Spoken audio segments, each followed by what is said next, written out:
Hello everyone, welcome back to my channel. होर सारे किद्दां चंगे? चलो खुश रहो ते मस्त रहो। और यहाँ मैंने आज धोए थे सोफ़ा कवर, तो अब वो सूख गए हैं, तो मैं उनको अब सेट कर रही हूँ। क्योंकि अभी तक धूप आती है अच्छी खासी पोर्च में, तो ये बहुत जल्दी सूख जाते हैं। और अर्ली मॉर्निंग में ही मैंने इनको धो दिया था, तो अब मैंने कहा कि लंच से पहले पहले इनको मैं सेट कर दूँ तो ठीक रहेगा, फिर आगे के काम और करने ही होते हैं सारा दिन। अब मैं बनाऊंगी उड़द और राजमा वाली दाल, जो कि लंगर में अक्सर बनती है और सबको बहुत पसंद होती है, और ख़ासकर बच्चों को बहुत पसंद होती है। उसके लिए मैंने पहले से ही भिगो के रख दिए थे राजमा, और उड़द की दाल भी भिगो के रख दी थी।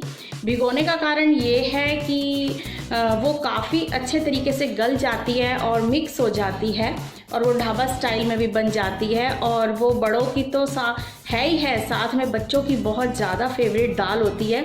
अक्सर जब वो हम बनाते हैं तो बच्चे भूख से ज़्यादा भी खाना खा लेते हैं और उसको बहुत ज़्यादा पसंद करते हैं।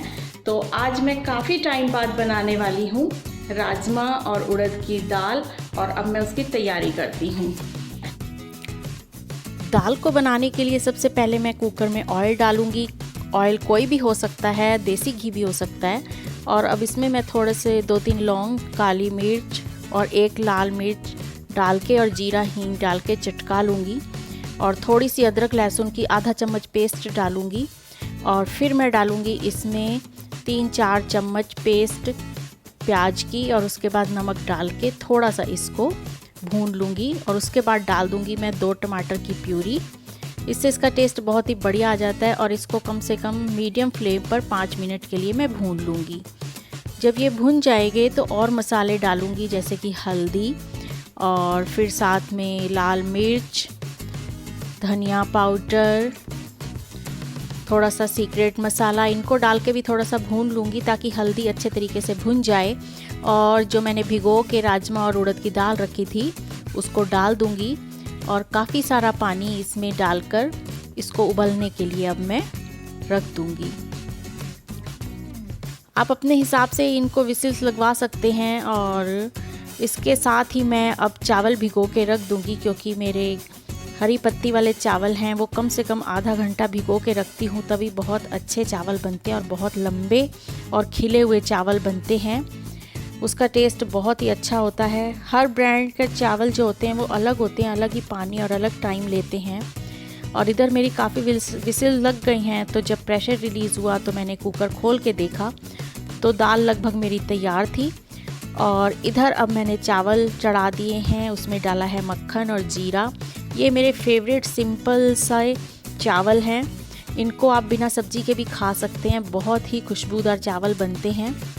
इधर मेरी दाल को खोल के मैंने उसमें मोज़रेला चीज़ थोड़ा सा ग्रेट करा है, और साथ में आधा कप डाला है दूध।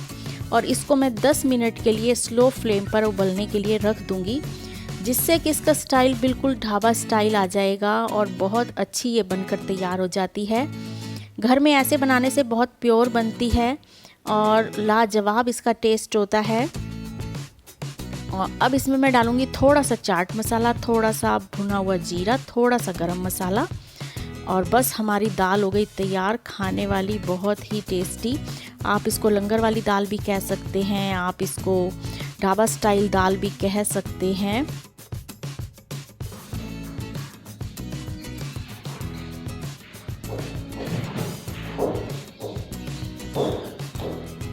क्या काम?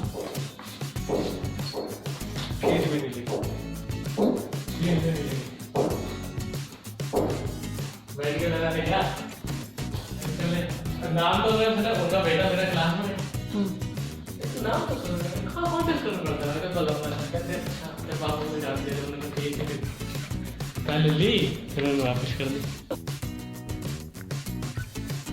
अब मैं सर्व करती हूँ दाल, क्योंकि ये दाल तो देखकर सभी के मुंह में पानी आ जाता है। पंजाबी स्टाइल दाल ये बहुत ही हमारे घरों में शौक़ से खाई जाती है, और जब भी हम कहीं बाहर जाते हैं तो पहले दाल का ही ऑर्डर करते हैं। तो दाल, चावल और साथ में थोड़ा सा सलाद और दही में भी मैंने थोड़ा सा जीरा और मिर्च पाउडर डाल के लगा दिया है खाना इन सब के लिए। तो खाना है रेडी, गर्मा गर्म tasty food, yummy Punjabi style में। आप भी आइए और खाइए हमारे साथ। जिस दिन राइस बन जाए उस दिन फिर कोई रोटी तो बनवाता ही नहीं है। तो इस तरीके से मैंने सबको अब लंच दे दिया है और थोड़ा सा काम समेटने के बाद मैंने रेस्ट किया और फिर शाम हो गई। और शाम को फिर उठते ही सबसे पहले मुझे चाहिए चाय, और अब यहाँ मैं तैयारी कर रही हूँ चाय बनाने की।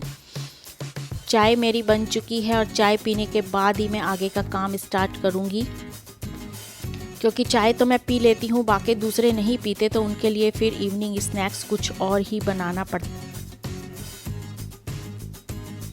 और फिर इवनिंग में थोड़ा सा मैं इस तरीके से दिया वगैरह जला लेती हूँ, तो घर में पॉजिटिव वाइब्स आती हैं, बहुत अच्छा सा फील होता है, क्योंकि कुछ मौसम भी चेंज होने लग गया है, तो अच्छा लगता है ये सब कुछ करना, बहुत ही अच्छा लगता है।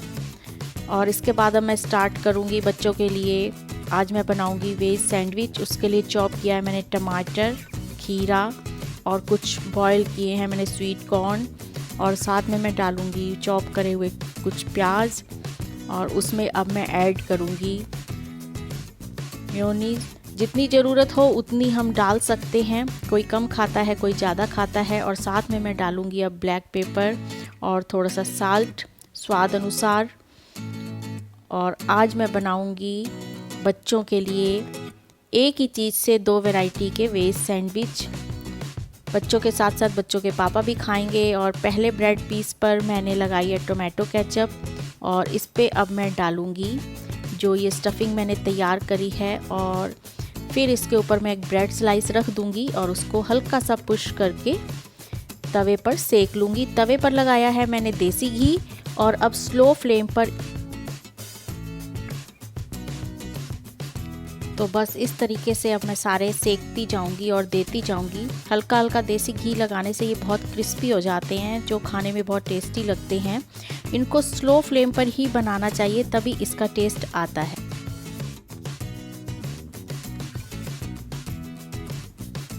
तो बस मैं इसी तरह सारे सेकती जाऊंगी। और ये नॉर्मल ब्रेड है, ये ब्राउन ब्रेड नहीं है, और इसको बीच में से कट करके मैं बच्चों को अब दे दूंगी। और ये कुछ इस तरीके से बनकर तैयार हो गए हैं वेज सैंडविच। तो इसी तरीके से मैं थोड़े और बना लूँगी। अब दूसरा पीस मैं बनाऊँगी, पहले उस पर बटर लगा लूँगी हल्का सा, और फिर उस पर मैं लगाऊँगी टोमेटो केचप, और फिर उसमें स्टफिंग कर दूँगी। तो इस तरीके से आज मैंने एक बटर वाला बना लिया, और जो बच्चों को बहुत ही पसंद आए हैं।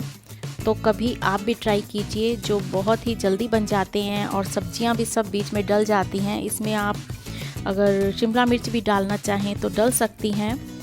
तो ज़रूर ट्राई कीजिएगा इसे किसी टाइम स्नैक्स टाइप में या इवनिंग भूख में खाने के लिए। तो फिर मिलते हैं अगली वीडियो में। अब मैं इसी वीडियो का एंड करती हूँ। Bye bye.